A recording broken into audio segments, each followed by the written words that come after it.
conseguiram folhear o artigo, conseguiram procurar alguma revisão sistemática para vocês lerem e levar para tutoria, alguma coisa nesse sentido? Ou vocês estão mais passivos nessa questão? Me digam, compartilhem um pouco comigo.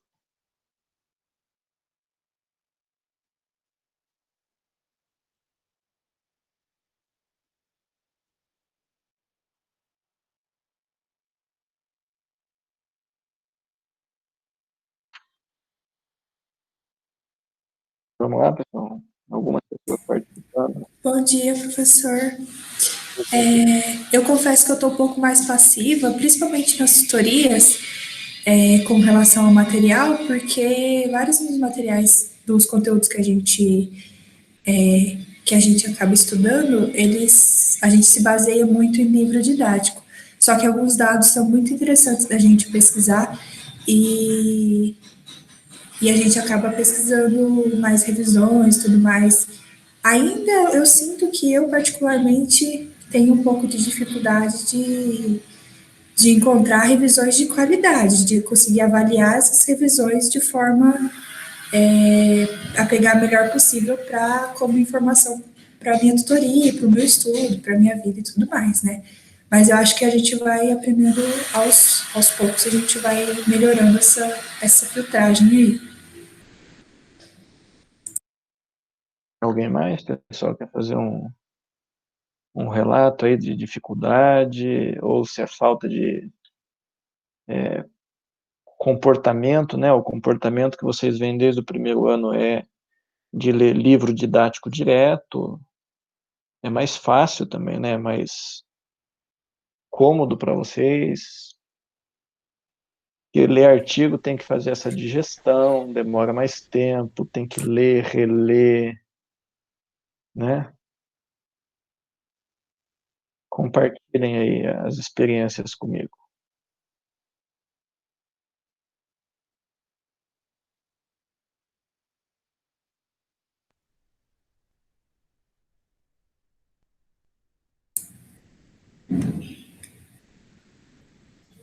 Mas ainda assim, prof, eu sinto que a nossa turma, pelo menos em todas as tutorias que eu participo, principalmente com tópicos do tema que a gente. Desculpa o barulho, viu? Tem construção aqui perto da minha casa. Não, tranquilo. Principalmente com tópicos que são bem variáveis, tipo tratamento, as condutas e tudo mais, a gente acaba sempre pesquisando mais atualizado. Porém, ainda revisão sistemática, a gente acaba. No fim, eu acho que tudo uma revisão sistemática, os protocolos, tudo mais, eu posso estar errada, mas a gente acaba pesquisando as coisas mais atuais que tem por aí. E eu sinto que a nossa turma faz isso bastante, até, ao invés de escolher o livro didático como forma de estudar esse tipo de conteúdo, principalmente tratamento e tudo mais. Ah, legal.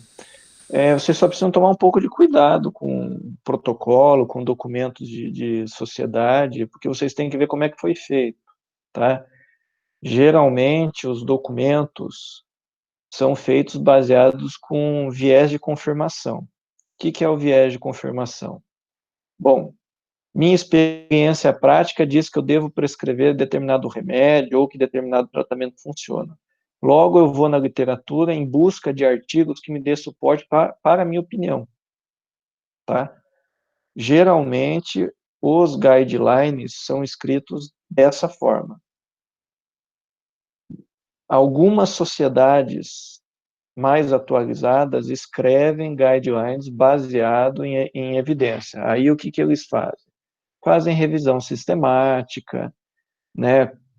E é um pouquinho diferente o processo, tá bom? Então não pensem que somente ler o protocolo, ou buscar em alguma sociedade brasileira, isso significa que está extremamente certinho, correto, né? A gente tem que tomar cuidado sempre com as informações, tá? Para a gente não acabar acreditando em coisas que vão tirar a nossa atenção.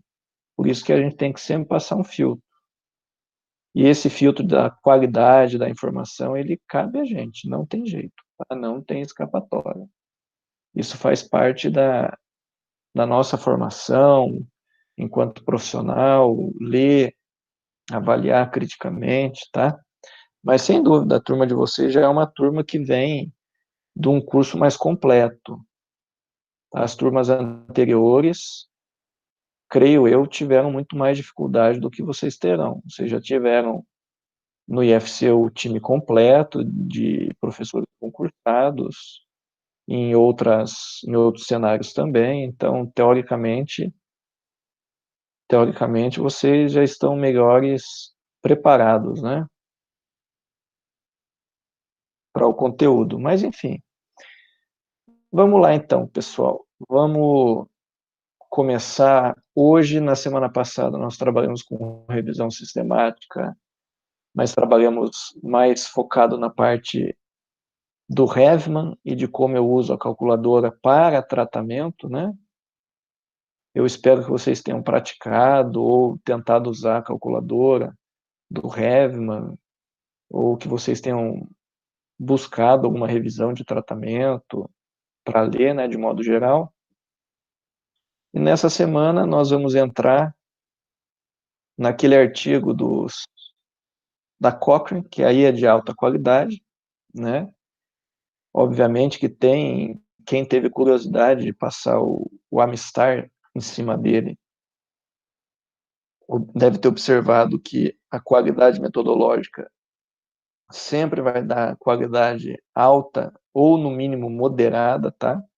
Para as revisões Cochrane, até porque foi o Grupo Cochrane do Canadá que contribuiu na elaboração do Amistar 2, né? O Amistar 1, depois o 2, seguindo o handbook da Cochrane. Então, não é muita surpresa, tá?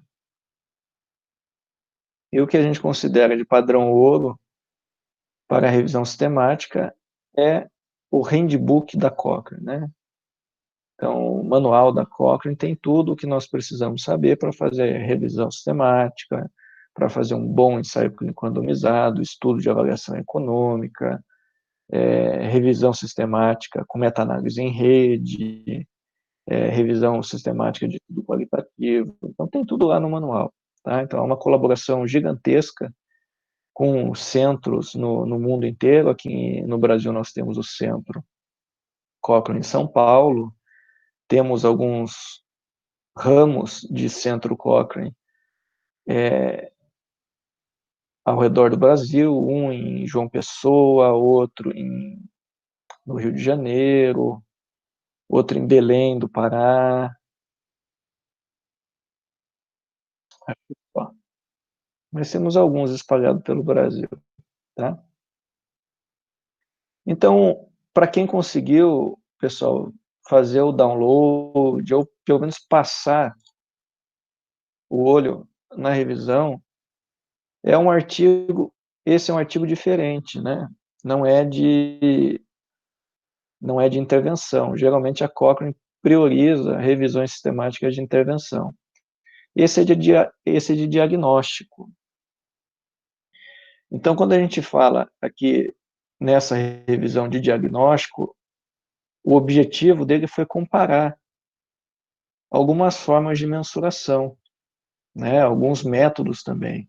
O ELISA, junto com um outro teste, uma outra forma de análise, com teste rápido, se o teste é melhor durante os 7 primeiros dias, seria mais acurado, ou após isso, ou depois de 30 dias, 15 dias, enfim.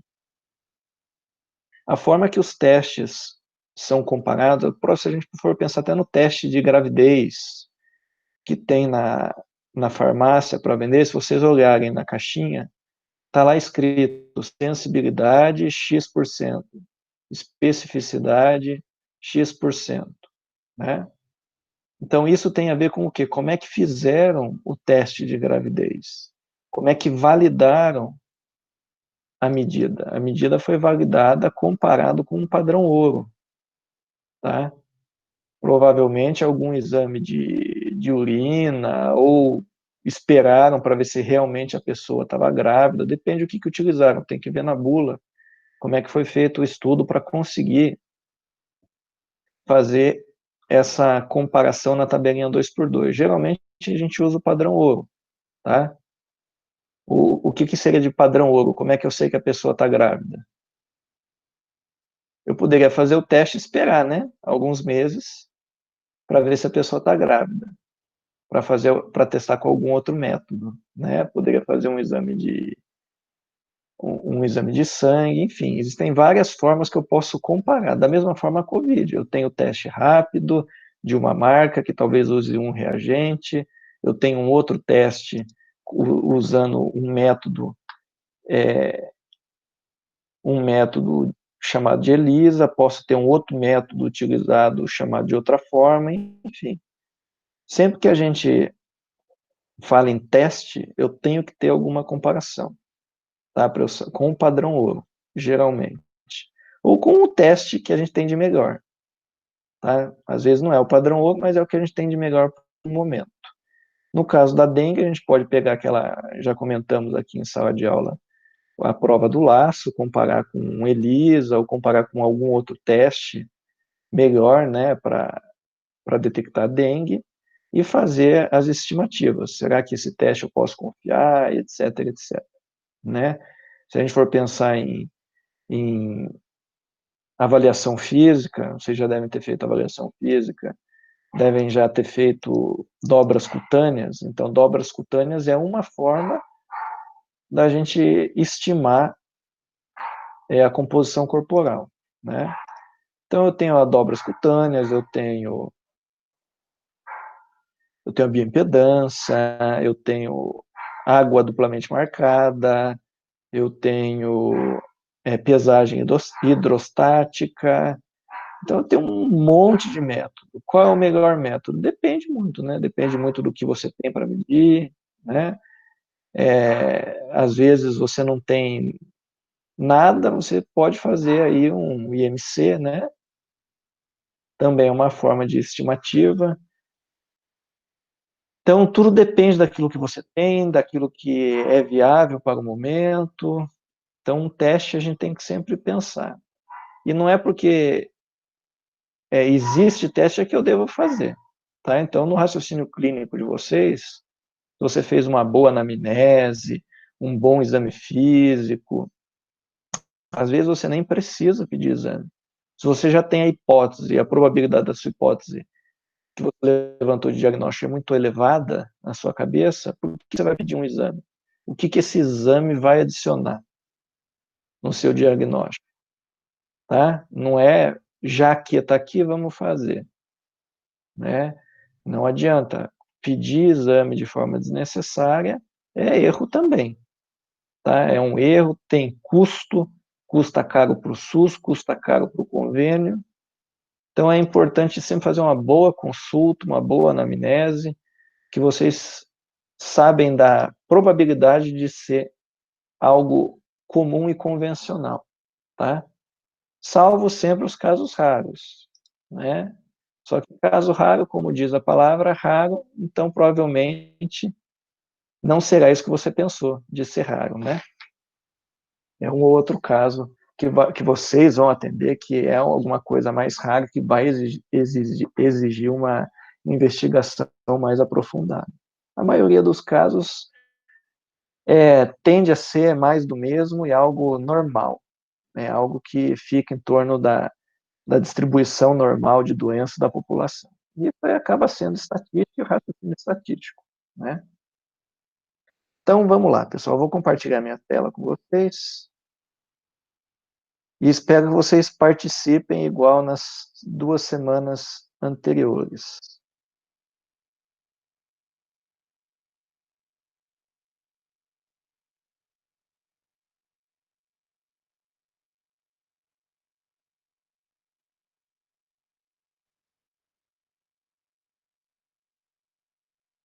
Bom, estão vendo minha tela, pessoal? Sim. Então, vamos lá. Vindo aqui para o Heavman, para a gente entender um pouquinho como é que funciona ali a revisão de diagnóstico, etc. Abram o Heavman aí de vocês. Vão lá em arquivo novo. Próximo, tem a opção aqui, ó, de revisão de acurácia de teste diagnóstico. Tá? É igual semana passada. Aparece as sugestões de título, né? Protocolo Full Review. Vamos clicar lá na revisão completa. Tá legal? Então, quando aparece para mim a revisão completa, é a mesma situação da semana passada. Tá? Então, o que eu preciso fazer? Primeiro, eu preciso inserir estudos. Tá? Então, a gente pode pegar e abrir a revisão.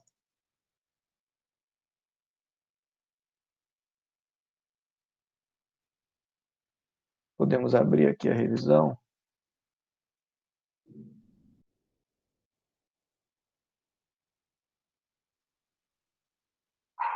Vocês viram que a revisão Cochrane é um pouquinho diferente, né? Vocês conseguiram pelo menos folgar, pessoal, ou ler o resumo da revisão? Sim, professor. Tá, o que vocês entenderam, de modo geral, da revisão? O que a gente tem feito na prática está correto? O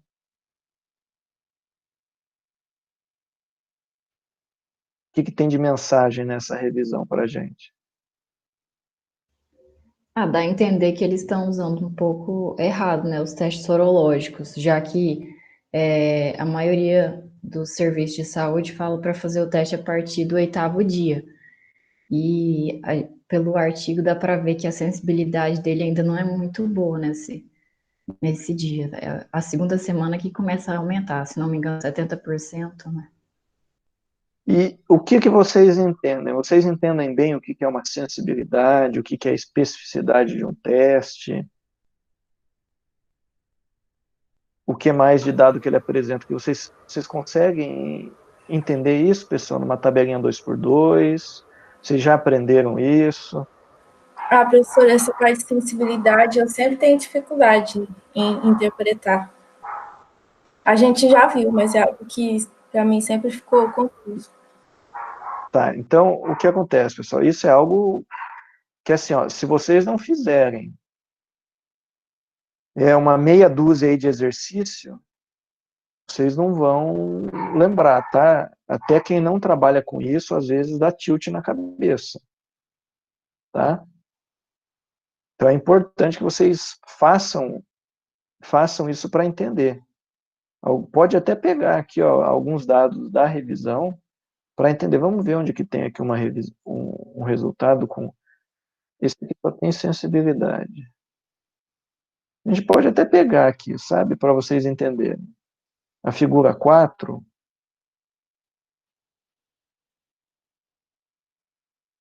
então ele está avaliando aqui IgG, do primeiro ao 7º dia.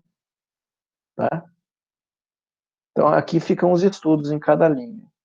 O que significa o TP, FP, FN e TN? Então, se a gente for pegar a tabelinha 2x2, deixa eu abrir aqui, ó. Isso a gente consegue fazer online, tá? A gente nem precisa do Heavy. Eu estou abrindo o Heavy mais para vocês conhecerem que tem a opção. O jeito mais fácil de fazer é aqui, OpenApp.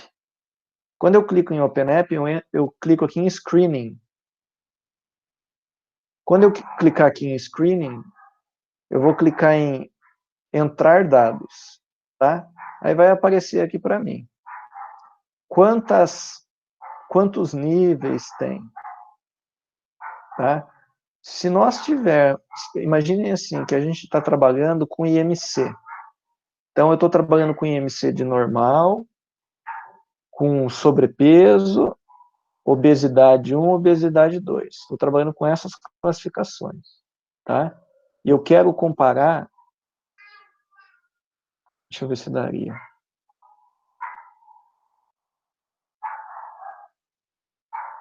Normal, eu teria que classificar aqui.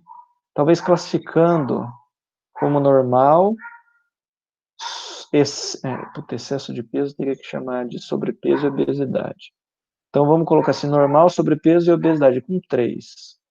3 aqui, fatores, eu posso colocar ali em cima, deixa eu pensar aqui, para dar positivo e negativo, não vai rolar. Não vai rolar. Talvez com pressão arterial, deixa eu ver. Não, vamos fazer com 2 por 2 aqui, mas saibam que dá para vocês fazerem. Eu não estou conseguindo pensar num exemplo aqui de 3 níveis para falar aqui para vocês, que tenha 2 pontos de corte, que dê para comparar com algum padrão ouro. Isso, tá? Mas assim, de modo geral, a tabelinha 2 por 2 acaba sendo nessa região de cima, eu coloco o padrão ouro, ou teste de referência, caso não exista, né, um padrão ouro, e na coluna aqui da esquerda eu tenho o teste que eu estou testando. Tá? Então, se eu estiver testando um teste rápido com o ELISA, a minha tabelinha 2 por 2 vai ser preenchida aqui assim, conforme lá no estudo. Tá? Então, imaginem que pessoas consecutivas vão lá fazer teste. Olha, eu estou com sintoma, faço um teste rápido, deu negativo. Aí eu vou lá, faço swab, deu positivo. Tá? Então, olha lá, o teste rápido deu negativo, mas o teste padrão ouro ali, vamos pensar que o ART-PCR seja, nesse caso, o teste de referência, deu positivo. Logo, eu colocaria aqui. Tá? Então, na verdade, o teste que eu estou querendo, ele deu negativo, mas o teste de referência deu positivo. Então, eu preencho essa casinha. Tá? E assim por diante. Se a gente for pegar ali o teste, vamos pegar uns dados para a gente jogar uns dados verdadeiros aqui. Mas eu quero uns dados verdadeiros que tenham sensibilidade para a gente poder analisar.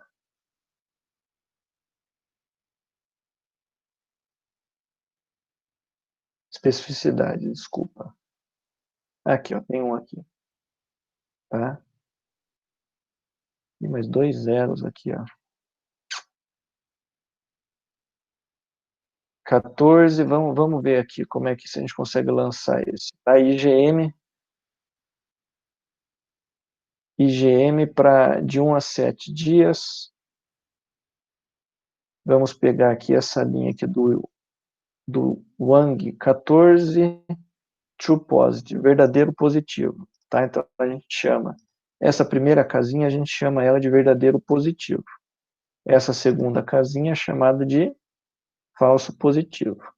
Essa casinha aqui de baixo é o falso negativo e aqui o verdadeiro negativo, tá?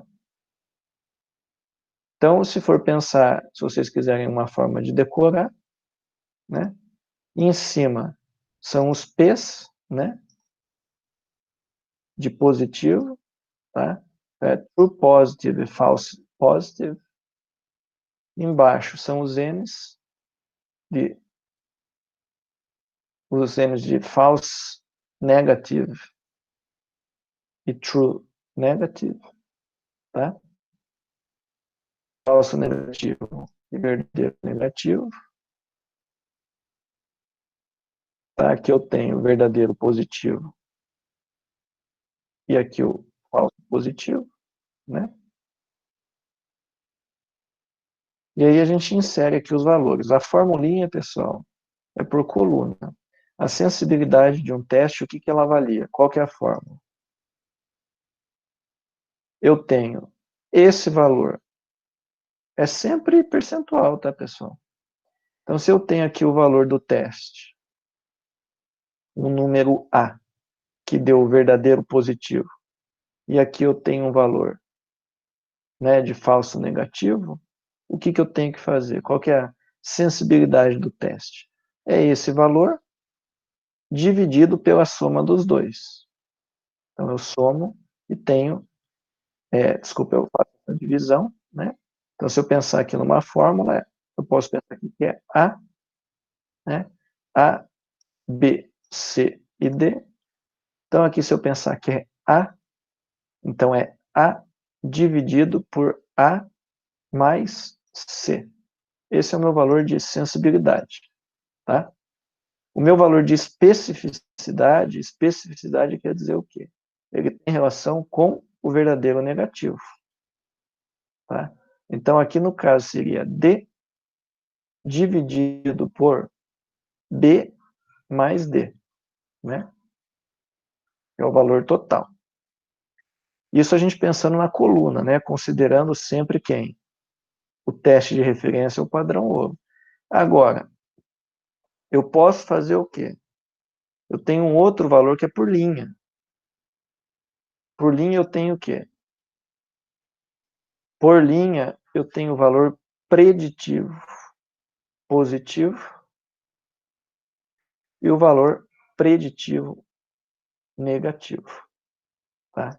No caso, considera também quem vem sempre na frente, o verdadeiro positivo, no caso da primeira linha, verdadeiro positivo, dividido por verdadeiro positivo, mais falso positivo. Tá? Aí eu tenho o valor aqui do... fugiu o nome, caramba. Valor preditivo positivo e o valor preditivo negativo embaixo também, considerando como numerador o valor do verdadeiro negativo. Verdadeiro negativo dividido por falso negativo mais verdadeiro negativo. Aí eu tenho o valor, tá?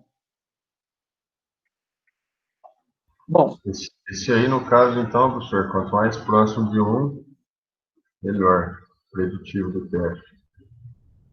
o valor preditivo do teste é a probabilidade que você tem, vamos supor, se ele deu positivo aqui, vamos pegar um exemplo aqui, vamos preencher isso aqui, que com número fica mais fácil da gente entender. Vou chegar ali na sua questão. Então, vamos colocar aqui, o duro que quando zera assim é foda, porque não dá para zerar, né? 2146, vamos pegar aqui, ó, o que ele fez aqui. 140050, 14, vamos preencher aqui só para vocês entenderem. 14, 0 aqui, 50, né? Ele fez. Tá vendo? O problema de fazer assim é que ele não consegue fazer para mim o cálculo que eu preciso, porque tem casinha zerada. Nos softwares de estatística, geralmente eu coloco 1 para aproximar, que aí eu consigo ter os valores. Estão vendo? Senão começa a bagunçar tudo por causa de divisão de ter o número 0, né? Então a gente não consegue fazer matematicamente. Então, se a gente pegar aqui, olha, a sensibilidade do teste, supondo que eu tenho 14 testes positivos, lá utilizando o teste rápido, e usando a referência ao padrão ouro, eu tenho, deu 14 aqui, né, de 15. Então, quer dizer, o teste errou quantas vezes? O teste errou uma vez. O que isso significa aqui no valor preditivo positivo? Então, se o teste deu positivo, você testou, o teste deu positivo, certo? Qual que é a probabilidade da pessoa realmente ter a doença? Deu positivo o teste. Qual é? Por isso que o valor preditivo positivo deu 93,33. Mas deu igual a sensibilidade do teste. A sensibilidade é o poder do diagnóstico de dizer quando ele realmente é positivo. Tá? Ele leva em consideração a coluna. Tá? O valor preditivo positivo ele leva em consideração a linha. Tá? É a mesma coisa da especificidade e do valor preditivo negativo. O valor preditivo negativo eu considero a linha E a coluna eu considero na especificidade. Tá? Então, não é quanto mais perto de um, melhor. Quanto mais perto de um, sempre melhor. Né? Porque quer dizer que um teste está perto do 100%. Tá? Entendi. A sensibilidade você tem que comparar com o falso negativo. A sensibilidade você compara exatamente com o falso negativo. Beleza. O valor... Então, se a sensibilidade é baixa, eu tenho muita chance de ter falsos negativos. Não entendi. Repete, por favor. Então, se minha sensibilidade é baixa, a minha chance de ter falso negativo é maior. Isso? Não. E se a sua sensibilidade for baixa? É. Exatamente. Isso. Exatamente. Perfeito o raciocínio. Sensibilidade baixa. Eu tenho muito falso negativo. Tá? Aí minha sensibilidade cai. E o que é o falso negativo? A pessoa tem a doença. E o meu teste rápido está dizendo o quê? Que não tem. Né? Que não. Vamos pegar esse seu exemplo, que é muito bom. Vamos dizer que o teste rápido, ele acertou 14 vezes, mas ele errou 20. Tá? Para negativo, vamos deixar aqui com só para a gente ver o que vai dar. Só para a gente analisar. Então, olha lá, o que aconteceu? Vamos pegar esses dados que eu inventei. E aqui, lembre sempre, aqui nesse lado é sempre o teste que eu estou testando. Tá? Vamos supor que vocês gostam bastante de patologia clínica e vocês descobriram lá um marcador e querem comparar um marcador para fazer diagnóstico de câncer de alguma coisa. Então, vocês vão comparar esse marcador com algum padrão ouro, entendeu? É a mesma coisa o teste. Então, o teste rápido, eu posso criar aí um teste com algum método mais rápido possível, algum teste eletrônico, e eu consigo aqui comparar, né, com alguma outra coisa, que seja o valor estimado. Então, o que acontece, ó, o seu raciocínio, como está certo, tá? Então, imagina que o teste aqui, ele está errando muito, está dando muito o quê? Falso negativo. O que o falso negativo significa para mim na comparação de dois testes? Está dizendo para mim o seguinte: o teste rápido está errando comparado a, por exemplo, a sorologia. Isso me diz o quê? Que a sensibilidade, o poder do teste de fazer o diagnóstico de verdadeiro positivo é muito baixa. Olha lá, 41,18. O que isso significa? Que se eu jogar a moeda para o alto, né, observe o intervalo de confiança também. Se eu jogar a moeda para o alto, cara ou coroa, é melhor para fazer diagnóstico, né, de verdadeiro positivo do que eu usar esse teste aqui. Só que, vejam, por isso que a gente nunca toma decisão com base na sensibilidade isolada. Tá? Então, eu vou lá e vou pegar o que agora? Vamos ver a especificidade do teste. O que é a especificidade de um teste? É a capacidade do teste fazer o quê? Identificar os verdadeiros negativos. Quem são os verdadeiros negativos? São pessoas que não têm a doença. Se a gente for pegar aqui no COVID, né? Então quer dizer que o teste pode ser ruim para diagnosticar e bom para dizer que a pessoa não tem? Professor, na minha clínica, eu posso pedir um teste para afastar a hipótese de que a pessoa tem a doença? Pode. Tá? Só que o que a gente tem que sempre considerar? A gente tem que pensar no completo aqui.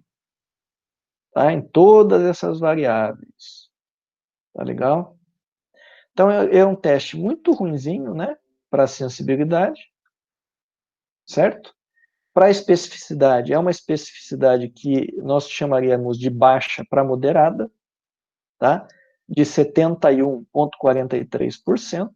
Então, a capacidade do teste de identificar quem não tem, né, é o quê? É 50 dividido por 70, né? 70 que é o quê? 20 mais 50, tá? Esse é o cálculo da especificidade. O cálculo aqui, trabalhando com números da sensibilidade, é o quê? A sensibilidade eu tenho que é 14 dividido por 14 mais 20, que é 34. O valor, depois eles vêm aqui e colocam aqui para a gente, né? Valor preditivo positivo significa o quê? O valor preditivo positivo é a minha linha.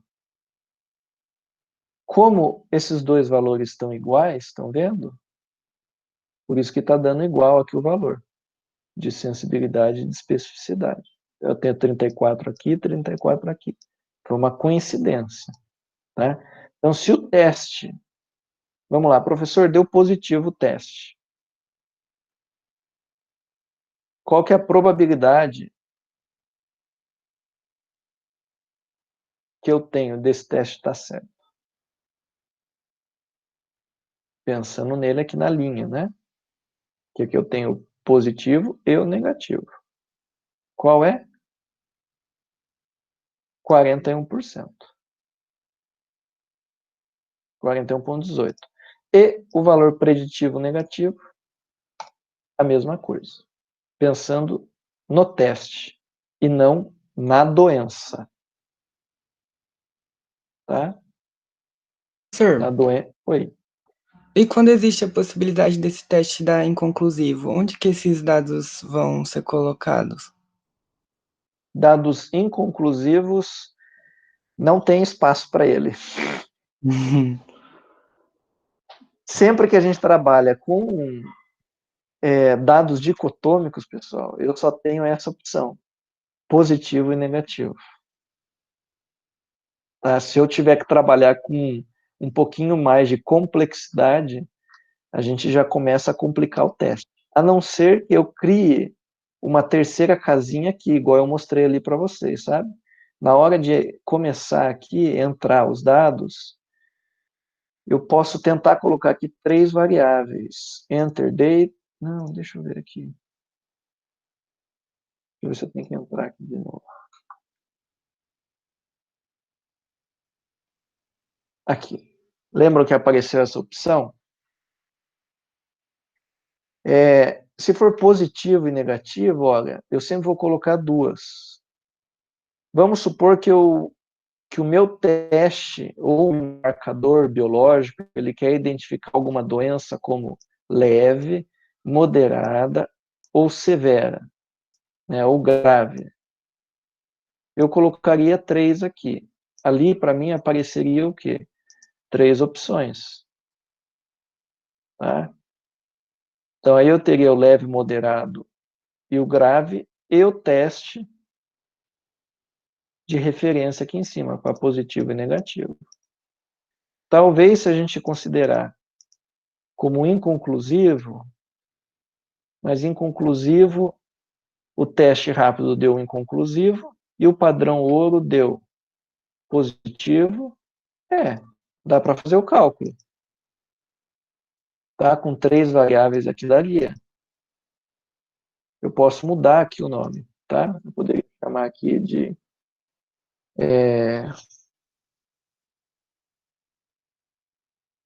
positivo,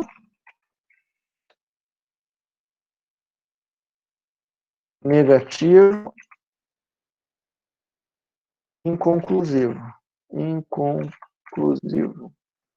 Eu adicionei aqui uma variável para fazer o cálculo, né? Se eu não tiver um valor que seja considerável do teste, fica difícil eu fazer essa análise aqui de tríade, né? Mas existe a possibilidade, né? O próprio, ele dá essa opção aqui no OpenApp. O OpenApp é a melhor calculadora, tá, pessoal? Para fazer isso assim de forma rápida, já sai intervalo de confiança, não precisa de software estatístico, eu só preencho as tabelinhas, atualizado, é muito bom. Tá? Entendi, professor. Deixa eu dar Obrigado. vou colocar um 2x2, e a partir de 3 aqui, ó, ele já gera até uma curva ROC. A curva ROC, ele faz uma estimativa do verdadeiro positivo e falso positivo, taxa, e cria uma área sobre a curva. Tá? Por isso que ele já traceja aqui a linha dos 50%, e ele une, a curva significa o quê? Os pontos da curva se entrelaçam entre o falso positivo e o verdadeiro positivo. Tá? Que é onde eu tenho aqui, ó, essa área sobre a curva de 0,89, ele considerou os 2 pontos. E é justamente isso que a gente mais analisa para saber se um teste é bom. Eu não analiso separado a sensibilidade, especificidade. Geralmente a gente gosta de chamar atenção, né, de sensibilidade, especificidade.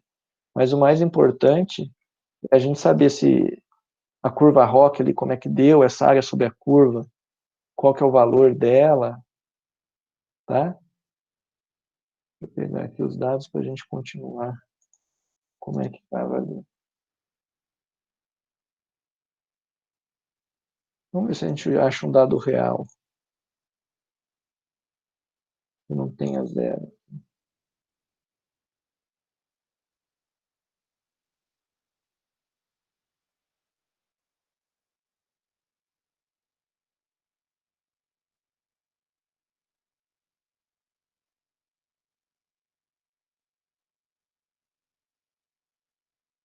Curioso, né? Esses testes desses estudos geralmente são curiosos. Olha, eles não têm dado, ou as pessoas não têm publicado, né, os valores totais.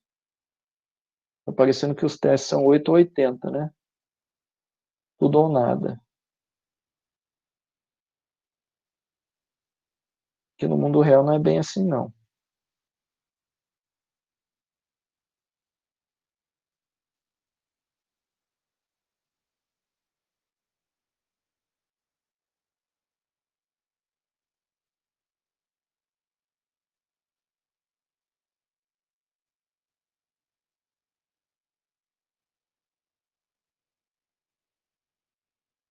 Vamos ver se a gente pega umas análises aqui no final. Vamos ver se tem.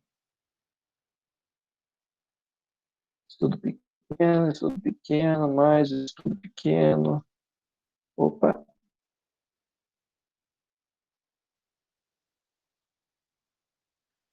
Um estudo mais realista que eu tinha visto com as 4 casinhas completas.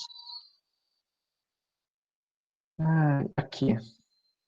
Aqui já começa a aparecer esse Adams. O cara publicou bastante, hein?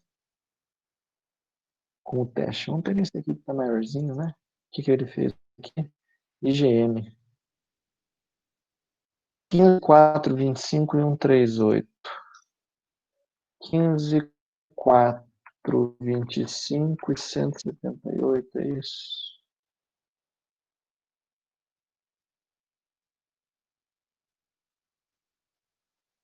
Quinze, 4, 25, 138.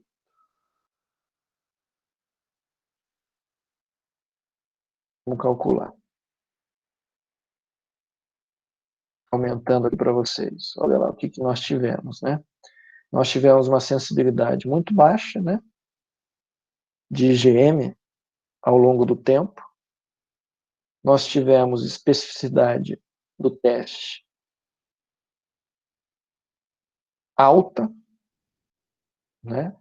O valor preditivo positivo, olha lá. Então, quer dizer, pensem aqui comigo, né? É importante vocês entenderem valor preditivo positivo e negativo, né? Então, o teste, na sensibilidade, a gente sabe que o quê? Ele erra bastante, né? Mas quando ele acerta de dar positivo, a chance da pessoa realmente ter a doença qual é? De 78,95, entenderam?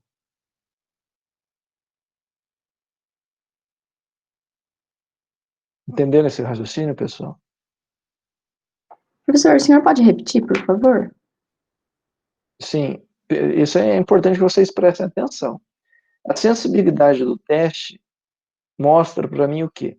A capacidade de dar positivo, né? Quando a pessoa realmente é positiva, né? Qual que é a capacidade do teste? Péssima, né? Não é péssimo? Mas se o teste, vamos lá, vamos supor que você está com suspeita de Covid. Você vai lá e faz o teste. Qual que é a sensibilidade do teste? Horrível. Não presta, né? Por quê? Porque a chance que você tem aqui de dar negativo é muito maior, né, do que de dar positivo. Então, o que ele está mostrando para você? Você foi lá, está com suspeita, deu negativo. Deu negativo, bom, aí a gente já tem que olhar para quê? Se o teste deu negativo, eu tenho que vir aqui para a linha, né? Eu tenho que olhar qual que é a capacidade do teste de dar negativo. Eu tenho a especificidade, então ele é bom, né, para afastar a doença. Se eu cair dentro, se deu negativo, eu caí então aqui dentro do quê? Desses 97,18. Qual que é a probabilidade do teste realmente estar certo, de eu não ter a doença? 84,66. O meu teste deu positivo. Quer dizer, que eu estou dentro de 37,5% da população que vai ser testada e vai dar positivo. E se deu positivo, qual que é a probabilidade do teste estar certo? Deu positivo, qual que é a probabilidade de estar certo? 78,95%. Entenderam? Os dois eu preciso olhar de forma conjunta.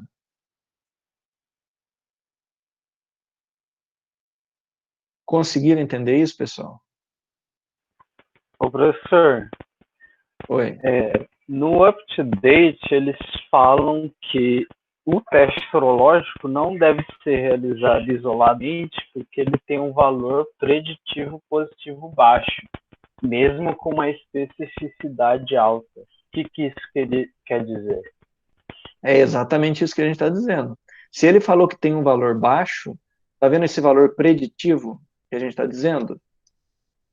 Nós temos que pegar o valor que ele falou, mas imagina que aqui, ó, se isso daqui der 60%, é um valor preditivo já baixo, tá? Eu tenho um teste, para o teste ser considerado de baixo a moderado, eu tenho que ter aí no mínimo entre 75%, acima de 75%. Já é considerado mais ou menos baixo, né? Então, quando você fala isso, o UpToDate diz que o valor preditivo positivo é baixo. Isso quer dizer o quê? Que eu tenho uma sensibilidade que talvez seja baixa, que é esse caso aqui. Então, qual que é a chance que eu tenho do teste de dar positivo? Muito baixa. Já é baixa. Se der positivo, isso significa que o quê? Que eu tenho um poder de estar certo de 78,95. Dentro de 37,5%, eu entro com essa probabilidade de estar certo. Já o valor preditivo negativo eu tenho uma chance maior de dar negativo. Observem na tabela, o 138. Né? Então, eu tenho a probabilidade de afastar a possibilidade de ter a doença é maior, né? E se eu cair aqui dentro, se está dizendo que eu não tenho Covid, qual que é a probabilidade do teste estar correto? 84,66. Observem que existe uma diferença, né? E isso significa o que para mim? Que existe probabilidade de estar errado? Sim. Se deu positivo, qual que é a minha probabilidade de estar errado no teste aqui? 21, né, 0,05. de eu ter errado, de eu estar falando assim, olha, você tem, quando na verdade você não tem. Só que a chance de eu pegar alguém positivo é maior jogando a moeda para o alto. Estão entendendo com esse teste? Porque é justamente aqui que fica quem? Quem realmente tem a doença, que a gente está falando de coluna. Quando a gente vai falar de linha, eu tenho que pensar na minha probabilidade do teste estar certo, aqui quando a pessoa realmente tem a doença, né?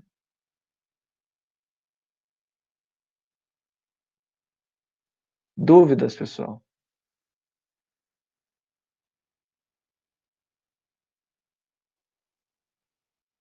Dúvidas até aqui? Acurácia do diagnóstico, o que é isso?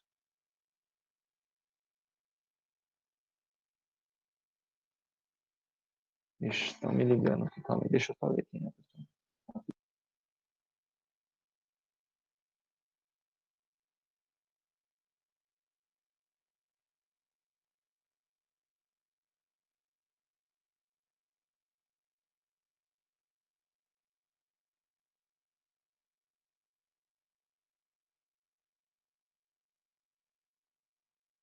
Voltando, pessoal, vamos lá então. A acurácia de um teste, ele quer dizer o que para mim? Tá? É a capacidade do teste de dar positivo quando tem que dar positivo e de negativo quando dá negativo.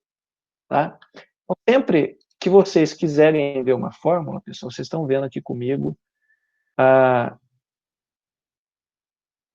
Estão me ouvindo? Caiu minha internet? Estamos ouvindo, professor. Acho que deu algum erro aqui.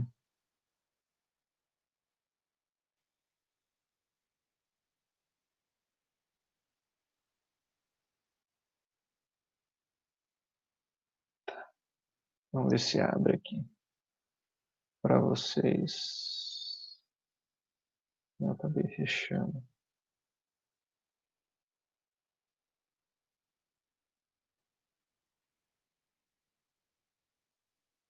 Bom, aqui tem uns exercícios, pessoal, para vocês, tá? Aqui em exemplos, aqui em ajuda, geralmente, quando abre, aparecem as fórmulas. Para vocês, será que problema no browser? O de vocês aí está abrindo?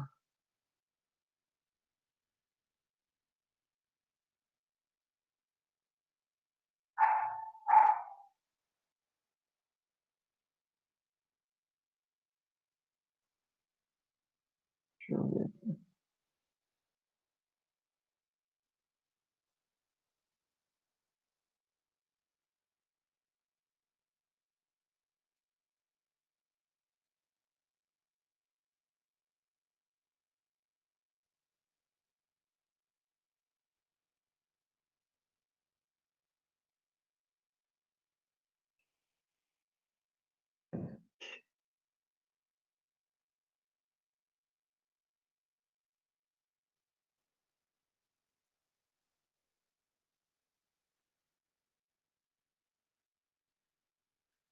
Vamos lá, em screening. Vamos ver se abre aqui para a gente.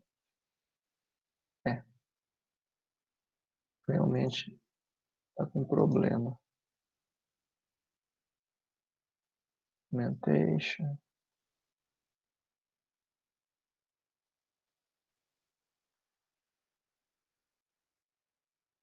Tá.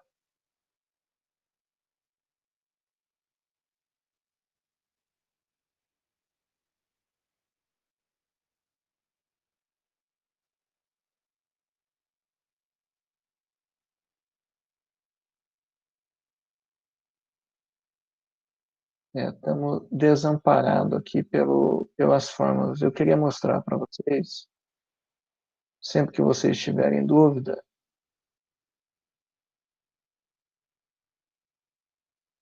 tem as fórmulas.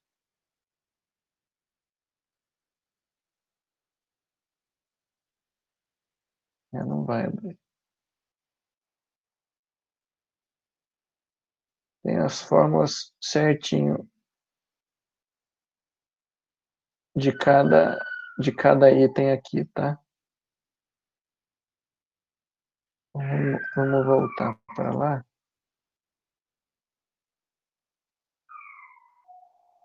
Voltando para cá, acho que eu saí da página. Assim.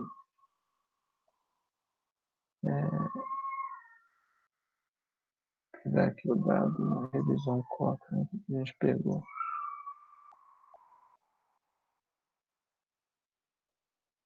Cento e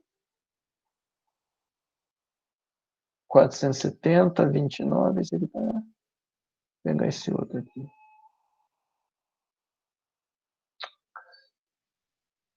Quatrocentos e setenta, 29,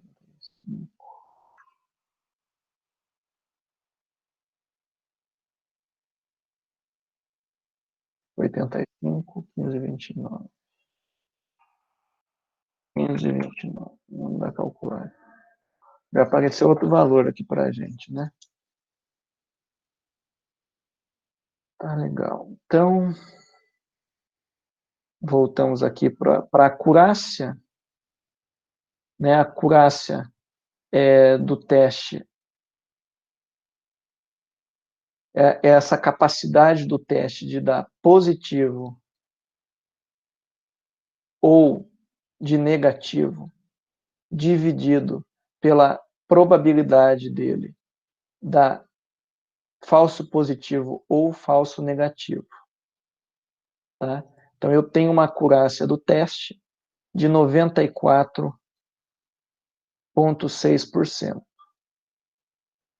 Isso mudou aqui, pessoal, porque mudou os valores. Né? Naquele outro, acho que estava mais baixo esse valor de acurácia do teste. Tá? Esse valor de likelihood, de probabilidade, ele considera a especificidade do teste. Tá? Então, esses dois valores aqui funcionam assim. Eu deixei até separadinha aqui a fórmula para vocês. Tá? Então, quando eu tenho o valor de likelihood, de probabilidade,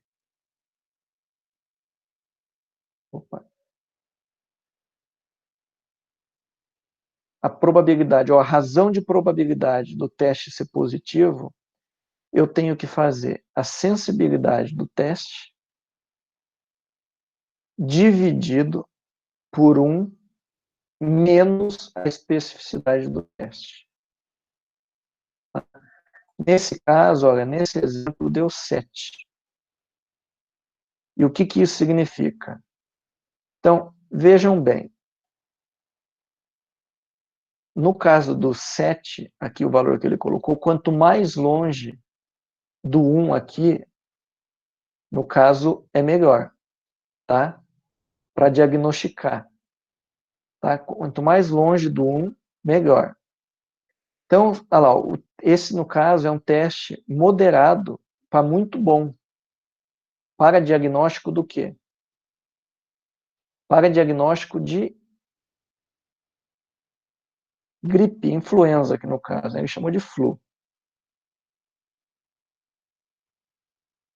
Só que para negar a doença, ele já deu o quê? 0,33.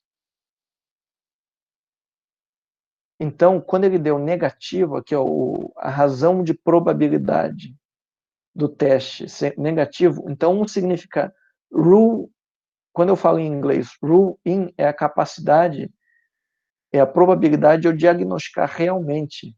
E isso já é considerando sensibilidade e especificidade, tá? Por isso que elas entram na fórmula. Tá legal? E não são analisadas separadamente. Então, para o rule in, que no caso seria eu falar assim, olha, a probabilidade do teste diagnosticar, nesse caso aqui, com esses valores aqui, né, seria de moderado para muito bom diagnosticar a gripe, tá, com um valor de 7. E o que é o valor, a probabilidade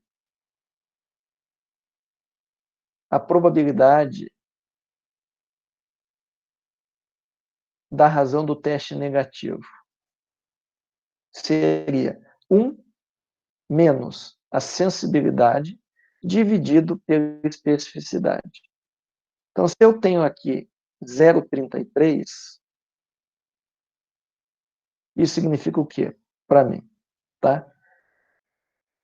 Que é muito melhor eu dizer que o teste eu consigo dizer se a pessoa tem, do que eu dizer que a pessoa não tem a doença. Eu descartar a minha hipótese, tá, de diagnóstico. Por que eu digo isso? Porque esse meu valor, essa minha probabilidade, essa likelihood ratio, essa probabilidade de razão negativa é 1/3. Tá? Então, eu tenho uma probabilidade aqui de 0,33. Quando a minha probabilidade para dar o positivo é de 7 vezes. Né? É muito maior do que o inverso. Então, eu acabo indo. O teste é muito melhor para diagnosticar a doença do que para negar a doença. Tá legal? Então, comecem a observar que eu tenho várias fórmulas que eu acabo aplicando quando eu estou discutindo um teste. Tá? E quando eu pego um diagnostic odds ratio, lembrem, o que é um odds ratio? Né? Um odds ratio é a minha probabilidade de ter, é muito semelhante aqui, muito semelhante com o valor daqui. Só que aqui eu estou fazendo o quê? Um odds. E aqui eu faço o quê? Aqui eu somo as casinhas, as 4 casinhas que é o total. Divido pelo total, para eu saber a acurácia. Tá? Então, eu tenho aqui 1529. Vou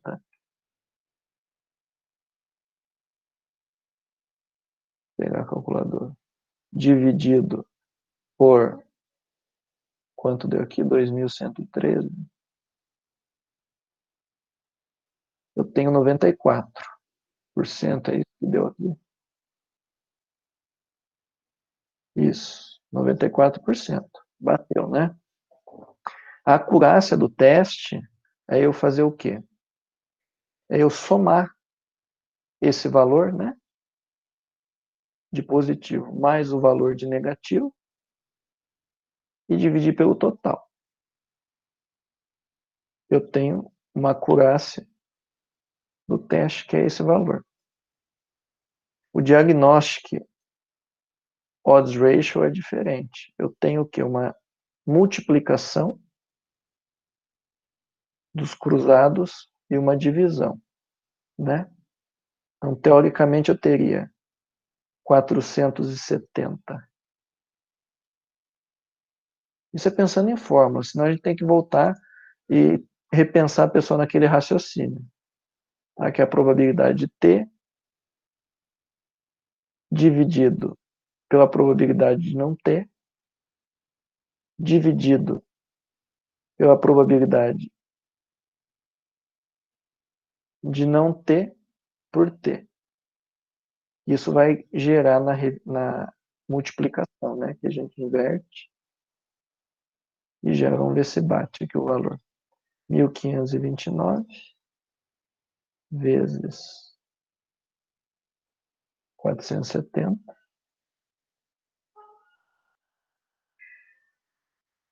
Né? Deixa eu anotar que eu não sei se essa calculadora aqui vai dar 718.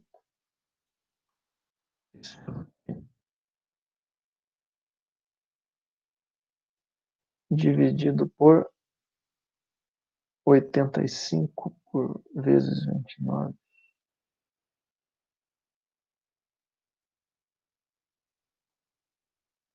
2.465. Então, eu tenho esse valor.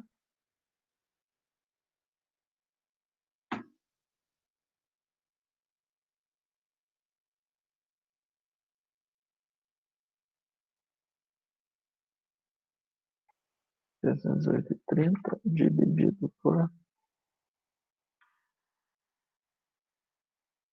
29,13. O que deu aqui?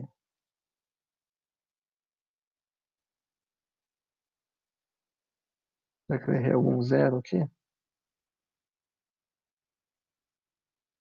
718,630. 718,630 dividido por quanto que era? Vocês que estão prestando atenção? Quanto tinha dado? Cadê meu histórico?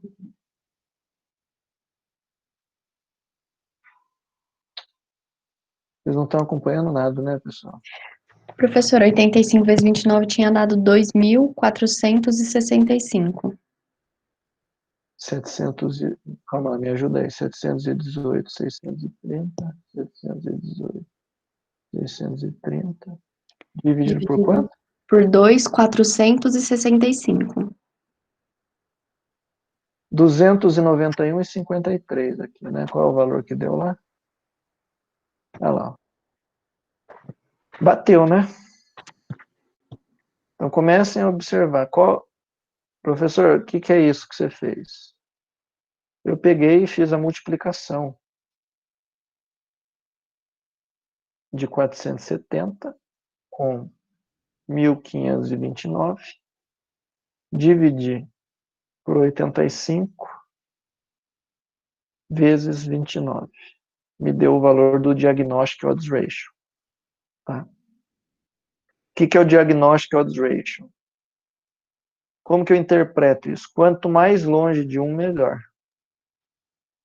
Tá? Porque o 1 significaria o quê? Que o meu numerador é semelhante ao meu denominador. Logo, o teste tem muito falso positivo e falso negativo. Então, se eu for considerar o Diagnostic Odds Ratio do teste, ó, muito bom. Tá? Isso só fortalece o quê? O que a gente já viu anteriormente, né? Que por esse estudo aqui deu que o teste é bom, hein? A gente pode confiar no teste. Tá? Considerando os valores totais aqui, né?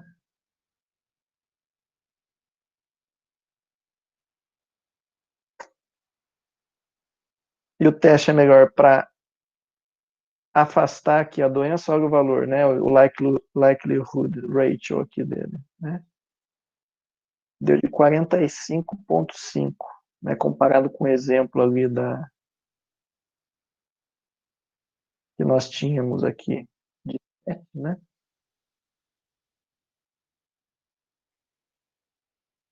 Disparado, né? Já o negativo não, né?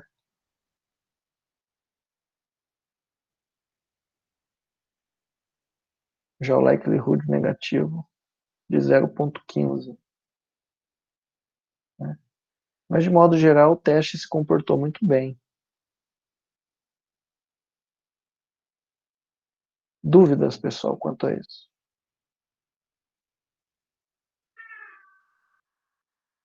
Isso aqui vocês precisam pegar, pessoal. Qualquer teste que vocês vão fazer, qualquer exame que vocês vão pedir, tem que ter um estudo por trás.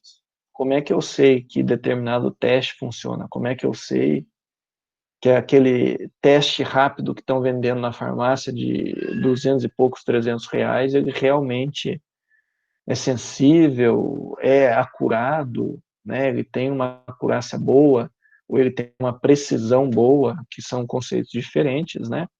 A precisão, imaginem que eu vou bater aqui num prego. Precisão é toda vez que eu encosto. A acurácia é quando eu acerto o alvo. O alvo, no caso, seria o quê? aonde é mais eficaz eu bater. No caso, no centro do prego, né? Ser preciso é simplesmente eu encostar e tocar no prego, tá? Então eu fui preciso, mas eu fui acurado, é diferente, né? Acurácia, tá? Pensando no mundo real. Para vocês entenderem, pessoal, isso realmente precisa, vocês precisam de fato ver vários exames e pesquisar estudos, tá? Vou mostrar aqui para vocês só a título de curiosidade, né? Como é que eu insiro ou como é que eu faço aqueles gráficos aqui. Caso vocês queiram fazer, né, eu clico em adicionar estudo, posso lá, estudo incluído, né? Vamos lá. Vamos colocar aqui, ó, Cochrane 2017, 2007, seguir esse mesmo exemplo aqui dele. Vamos adicionar mais um, Cochrane 2020. Há 2 estudos aqui só para vocês entenderem como é que a gente faz as análises. É muito mais simples a gente fazer by test, by study, tá? Então vamos do teste A versus teste B. Posso descrever o teste, né? Então aqui eu posso adicionar os 2 estudos e aí eu coloco os valores, ó, tá? True positive, false negative, true positive, né? Se eu clicar na calculadorinha aqui, vai aparecer para mim exatamente isso, tá? Então, se eu tiver aqui, vamos pegar aqui, ó, 470, 29, 470, 29, 85, 1529. Ele faz a mesma coisa, tá? Eu já tenho todos os meus valores, clico aqui, já lançou aqui a minha meta-análise de estudo diagnóstico, tá? Posso inventar aqui uns valores, né? 20, 40, vamos colocar aqui 30, 50, tá lá. Então aqui eu já tenho uma meta-análise, né? 2 estudos muito diferentes entre eles, né? E quando a gente vai falar em teste, pessoal, teste é foda. Estudo de teste é complicado. Se a gente for pegar essa revisão Cochrane, vocês vão ver, olhem como variam os valores de sensibilidade. Especificidade não está variando tanto, né? Mas assim, eu tenho uma pergunta para vocês. Quero ver se vocês entendem um pouquinho do que a gente se vocês já fizeram uma reflexão. E isso aqui é questão de prova de residência, tá? Alguém vai lá, põe assim para vocês, ó. Esse estudo do Adams é diferente desse estudo do Adams 2020?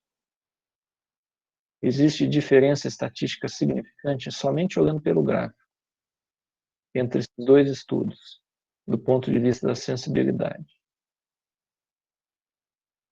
Sim ou não e por quê? Questão de prova de residência, hein, pessoal? Pegadinha.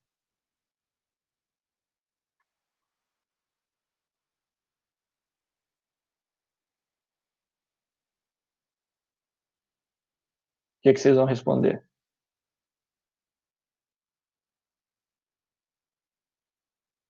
Alguém fala aí sem vergonha.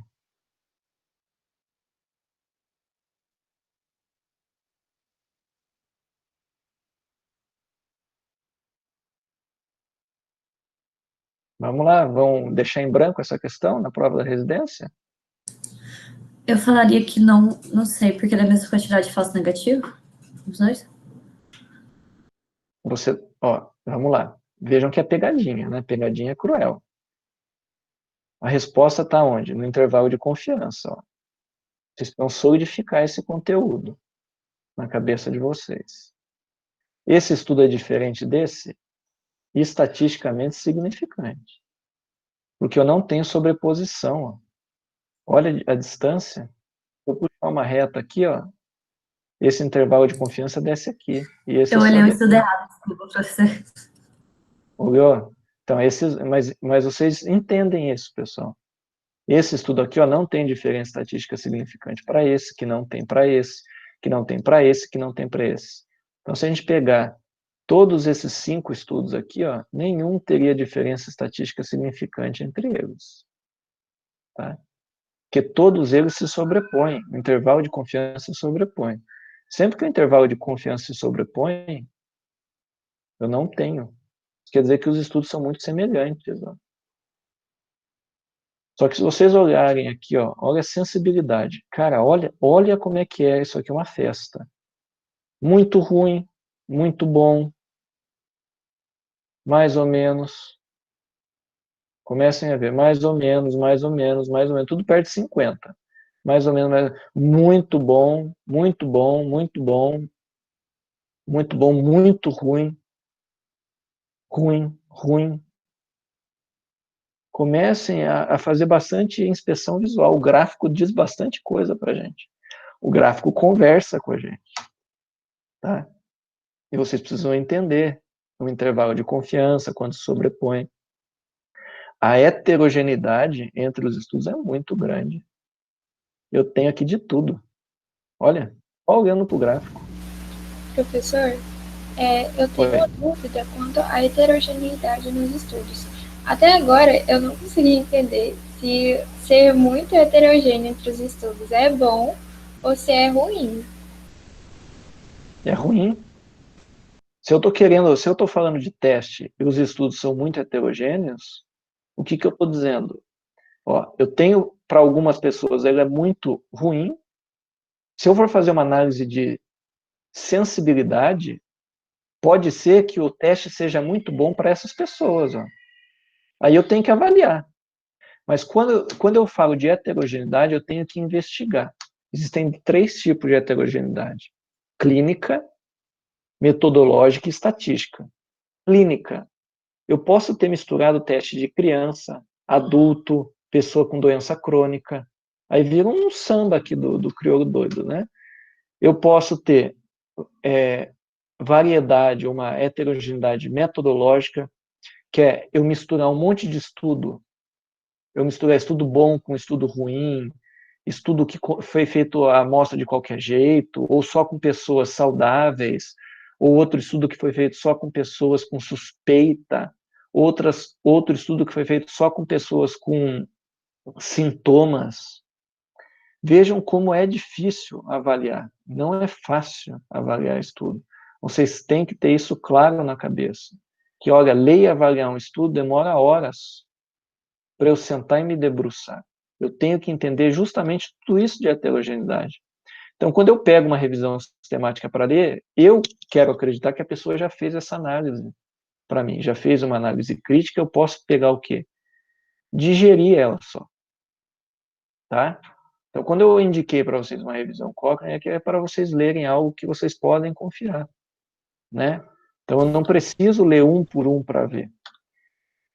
Ah, mas a questão dos testes aqui, professor, existe cunho econômico? Claro. Vocês já imaginaram, vocês já pararam para pensar que se eu fiz um teste rápido para diagnóstico de Covid, gastei aí milhões, investi milhões.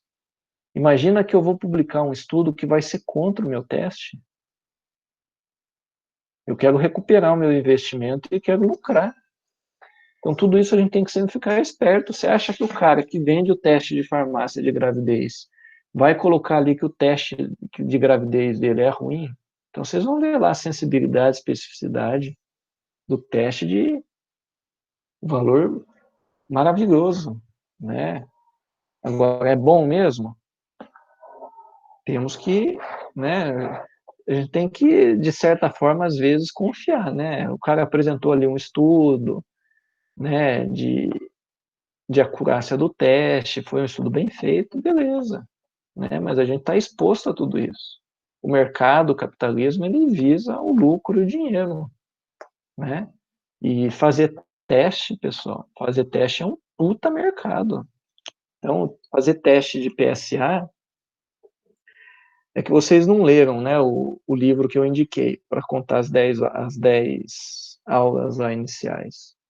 Mas aqueles que quiserem pelo menos dar um Ctrl F, lá um Ctrl L, localizar a parte que o próprio pesquisador que propôs o teste de PSA diz que virou um problema de saúde pública. Tá? Então, a prática se tornou cultural. As pessoas pedirem teste de PSA. Tá? E continuar pedindo teste de PSA. Então, é bom que vocês leiam da própria escrita de quem propôs o teste. E os testes, às vezes, acabam se tornando problemas de saúde pública, porque envolve dinheiro, é gasto público, você diz algo que, na verdade, não significa muita coisa, enfim. Né? E quanto mais a gente estuda, pessoal, quanto mais a gente vê teste, mais a gente tende a ir para a medicina americana. A medicina que eu preciso pedir teste, o teste é que vai me dizer o que a pessoa tem, e eu esqueço o raciocínio clínico. O raciocínio clínico é o raciocínio mais importante de vocês. É de vocês fazerem a boa anamnese, vocês fazerem um bom exame físico, saberem fazer um bom exame físico. É difícil ter médico hoje em dia que sabe fazer. Tá? A gente fica muito dependente da tecnologia e de exame. A gente acha que o exame é muito melhor, muito pelo contrário. Tá? Eles aprendem a raciocinar clinicamente durante o curso de medicina, ou deveriam aprender. Tá? O pedido do exame é um adicional. Tá? Então, se a gente for pensar em sensibilidade e especificidade, imaginem que, olha, quando eu começo a somar o meu exame físico mais a minha anamnese com um teste ou outro, a minha sensibilidade e especificidade vai nas nuvens. Né? A probabilidade de eu errar é muito pequena, tá? Mas muitos testes são desnecessários. Tá? Quanto mais teste eu faço, eu aumento também a probabilidade de overdiagnosis, é o sobrediagnóstico. Tá? E a nossa cabeça tende sempre a querer achar doença para todo mundo. Queremos um rótulo, uma doença para todo mundo. Tá? Esse é o nosso paradigma biologicista. Alguém ia fazer uma pergunta. Diga. Professor, sobre quando você falou da heterogeneidade metodológica. Aí, essa heterogeneidade é só da qualidade dos estudos ou é também dos tipos de estudos? Tipo de estudo, depende se é o que a pessoa fez, um transversal, uma coorte, entendeu? Veja que é diferente eu ter um estudo transversal de uma coorte para fazer algum diagnóstico, porque eu acompanho ao longo do tempo, tá? Eu tenho a questão do quando que essa pessoa foi. Então, imaginem que para o Covid, se o teste é mais acurado depois de 7 dias ou depois de alguns dias de sintomas, isso quer dizer que se o cara estava nos dias iniciais e eu fui pegando pacientes consecutivos, né? Ou imaginem que é um estudo conduzido aqui na UFMS, que só atende pessoas com suspeita. Então, a minha amostra já é uma amostra diferente do que a população em geral. Porque não são pacientes consecutivos, são todos pacientes com suspeita. Tá me entendendo? Vocês estão me entendendo? Isso variaria de acordo com o estudo, né? O tempo que foi feito. Quando diz metodológica, é como foi medido, quando foi medido. Tá? Isso tem que estar no estudo. Então, se é um estudo que quer pesar por um lado, ele pega, por exemplo, só pacientes suspeitos, enfim. Né? Porque se o paciente tem suspeita, a probabilidade de ter alguma coisa é um pouco maior, né? Se tem sintomas, etc. Aí eu começo a pesar o teste para cima. O teste começa a ser melhor para diagnosticar. Né? Então, sempre quando eu for fazer um julgamento, uma comparação de testes, eu tenho que ser justo. Observem que questionários para fazer diagnóstico também são validados dessa forma. Então, se eu tenho questionário que é validado para fazer diagnóstico, eu tenho que comparar com o diagnóstico padrão ouro, e eu estou comparando o teste de um questionário, coloco na tabelinha 2x2 para fazer diagnóstico. Estão me entendendo? Então é assim, teste de campo. Vamos lá, quero saber o VO2 máximo, o consumo de oxigênio de atleta. Coloco o cara lá no padrão ouro, na esteira, coloco o analisador de gases, aí você fala assim, pô, professor, nossa equipe aqui do Mato Grosso do Sul não tem dinheiro para pagar isso. Então existe um teste que vai ser semelhante a um teste de campo, que tem uma boa acurácia e que simula o que foi feito ali. Tá? No caso, existem vários testes. Teste de Cooper, né, que é o teste de 12 minutos. Você tem teste de uma amiga. Você tem... Ixi, Maria, tem uma porrada de teste. Agora, a questão é, os caras realmente fizeram isso ou só fizeram uma correlação? Vocês vão a entender que isso, da parte clínica, da parte médica, é um pouquinho diferente de quando eu simplesmente faço uma correlação. Será que os testes têm uma correlação e tem uma associação que é positiva, uma associação de 0,8, quer dizer então que o teste é bom? Comecem a entender que isso aqui é um pouquinho diferente. Tá? E aqui na tela, pessoal, eu deixei para vocês, olha, quando eu insiro o estudo, já aparece a ferramenta de avaliação de risco de viés. Tá? Então, esse é o Quadas 2, que faz análise de risco de viés de estudos de acurácia. Tá legal? E aí funciona no mesmo sistema. Tá?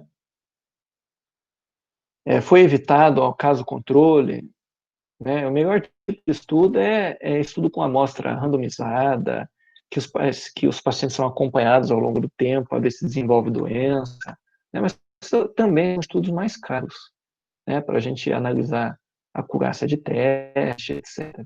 Então essa é a ferramenta, chamada de Quadas, QADAS 2, para análise de risco de viés de estudos de teste diagnóstico. Dúvidas, pessoal?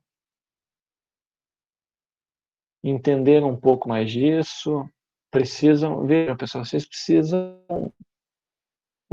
também ir atrás, tá, de algumas coisas para vocês lerem. Lerem assim, digo mais a parte prática. Vocês só vão aprender essas coisas se vocês ligarem com tutoria. Porque na tutoria, vocês têm que discutir diagnóstico e tratamento, não tem?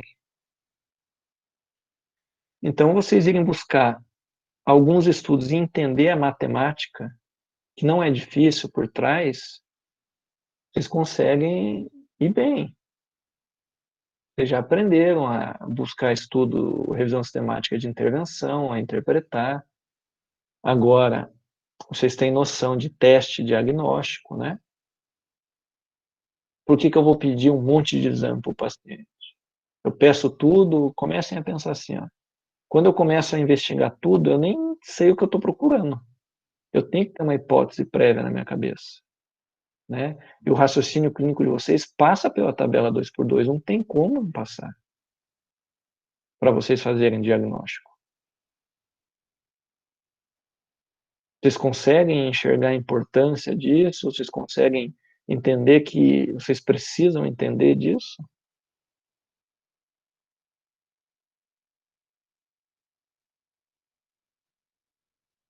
A gente poderia passar um ano só brincando com isso aqui, pessoal. Fácil, hein? Um ano. Só brincando com essas coisas aqui. Isso cai, tá, pessoal? Isso cai em prova de residência, os outros cálculos também. Tá? Para quem estiver pensando só na prova de residência, já é um aviso para vocês. Isso cai. E o ano passado o pessoal já falou para mim que caiu pegadinha. Professor, você falou que ia cair, caiu. Daí, você acertou? Acertei. Falei, que bom. Né? Dúvidas, pessoal? Vocês querem perguntar alguma coisa? Senão a gente vai encerrar por hoje.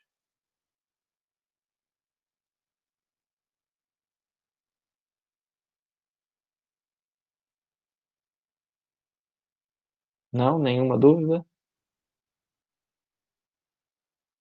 Nem que é difícil, nem que não entendi nada.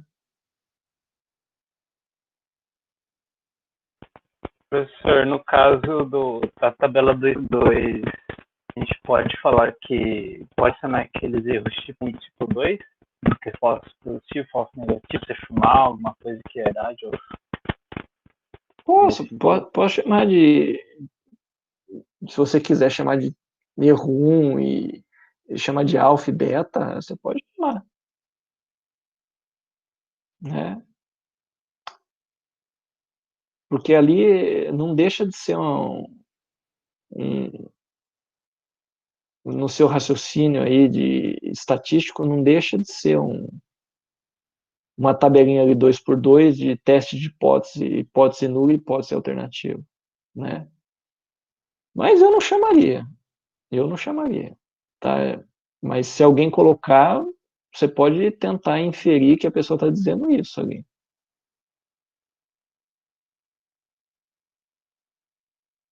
Falando de erro do tipo 1 e erro do tipo 2, chamando ali de falso positivo e de falso negativo, né?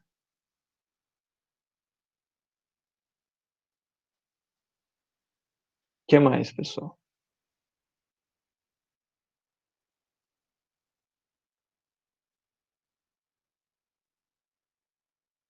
Isso abre uma avenida para vocês, tá, pessoal? De questionamento, de teste, de um monte de coisa, né?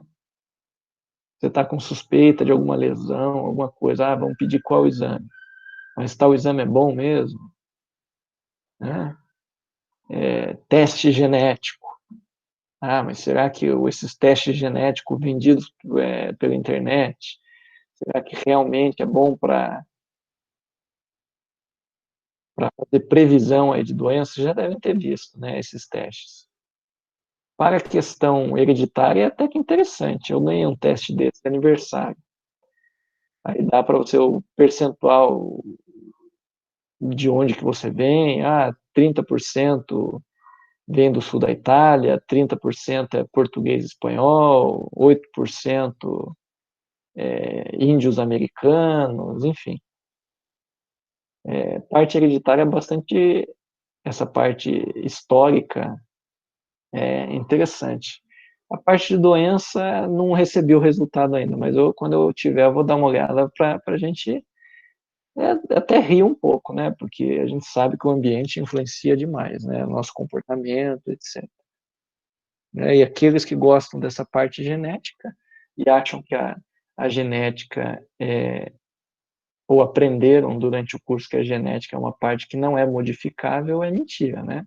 Então, com a técnica de CRISPR, que eu já recomendei para vocês, eu acho que o documentário do Netflix, de seleção artificial, vocês já podem ver que o pessoal nos Estados Unidos compra kit de CRISPR via correio, né, e começam a brincar até de cruzar raças de cachorro para deixar o cachorro mais manso, mais forte, enfim, o que demoraria por seleção natural e tentar cruzar cachorro sem manipular a genética demorariam algumas gerações, né? Algumas 10, 15, talvez até mais, em 2, 3 gerações ali de cria, a pessoa já consegue alterar, tá?